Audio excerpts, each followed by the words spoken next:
Wow, that's a really kind introduction. I didn't know I did all those things sometimes. But anyway, thanks so much. Isn't it great to be in Mississippi? I love Mississippi, and this is one of them. All right, so I hope you're as excited about what we're going to talk about today as I am. I get really kind of fired up. My wife tells me that all the time. I got to calm down sometimes. But not only will we be hearing from a very distinguished group of presenters, but we'll be highlighting how healthcare has been helping drive the economy here in Mississippi. And we're going to talk about future opportunities and as we continue to focus on what a vital sector of the economy that healthcare is. As Scott mentioned, the governor has been at the center of the initiative of promoting healthcare as an economic driver in our state, and he truly understands the importance of what it can do. We've been honored. We are honored to have him host today's summit, and we look forward to his speech in just a few minutes. And this is the second summit. We had our first summit back in 2013, and it was designed to outline where we should focus to take advantage of our opportunities. And today we're going to talk about some of those successes, but other opportunities as we go forward, and new avenues of healthcare that we can use to drive our economy. As Scott mentioned, I'm the chair of the Mississippi Healthcare Solutions Institute, and this group was formed to focus on the objectives outlined in the study, The Blueprint Mississippi Healthcare as an Economic Driver. And from this study, there are 25 strategic tactics that were developed, and as of today, over half of those have been accomplished. These goals are continuing to be met as we look to tackle all the tactics created by the study.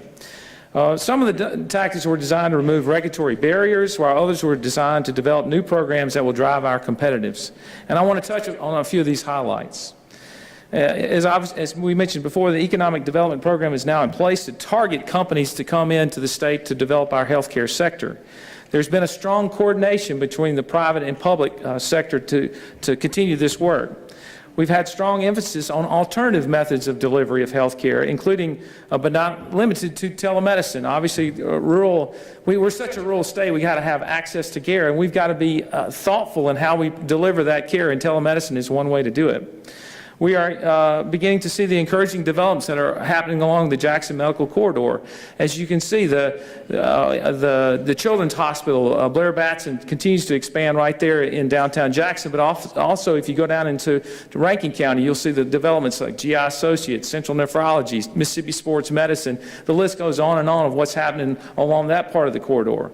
We've made great progress in licensing of physicians. Our physician licensure process, we were stuck on bringing outside physicians in our state when they already were in good standing. So we worked with the compact, the physician compact, and we got that done through the legislature. Now the ease of having physicians come to our state, and we're in a big need to have those physicians come here, and that's been very helpful. I'm very grateful to the legislature.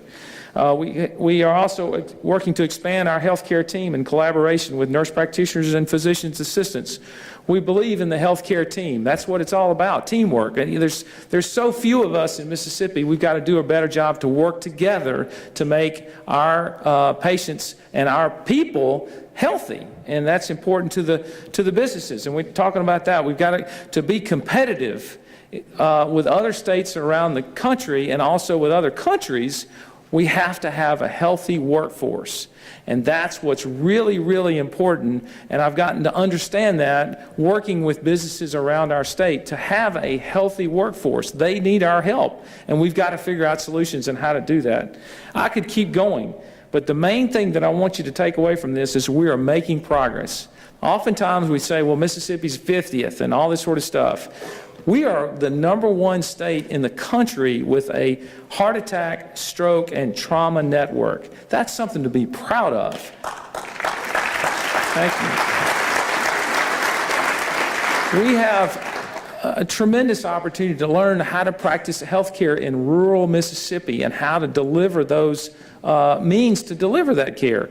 For a lot of folks, my family's from Hollandale originally. My dad talks about it. You know, he lived here in Jackson for 50 years, and people ask him when we go out to trips and things, they say, where are you from? He said, I'm from Hollandale. I said, Dad, you lived in Jackson for 50 years. You're not from Hollandale. He said, can you ever take Hollandale out? You can't take the Delta out of this country, boy. So I always think about that. He said, also we're looking at ways going to look at different ways for healthcare as part of our economic development process, and we're going to talk about the readiness of the workforce in our economy. And we're also going to look at what it means for the employers to have a healthy workforce. And one of the things, the folks that we're bringing into our state today is Dr. Barbara McEnany, who's the president of the American Medical Association. She lives in New Mexico. She understands what rural medicine is all about, and we're really glad that she's going to be here, and you don't want to miss her presentation over our luncheon. At this time, I'd like to recognize the members of the Mississippi Healthcare Solutions Institute Board. If you're a member of the board, please stand.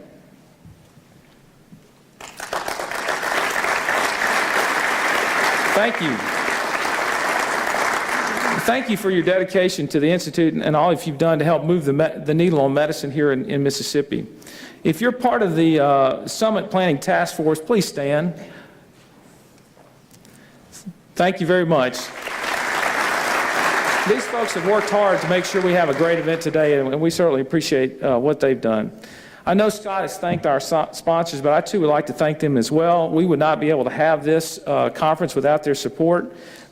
It's with their generous support that allows us to hold these conferences and also without cost to the attendees. So thank you very much. Please give them a round of applause. I also want to recognize our co-hosts, the Mississippi Development Authority, the Mississippi State Medical Association, the Mississippi Business Group on Health, and the Mississippi Economic Council. So thank you very much. And finally, a special thanks to our host today, Governor Phil Bryant. Governor, thank you for making this a top priority. Thank you very much.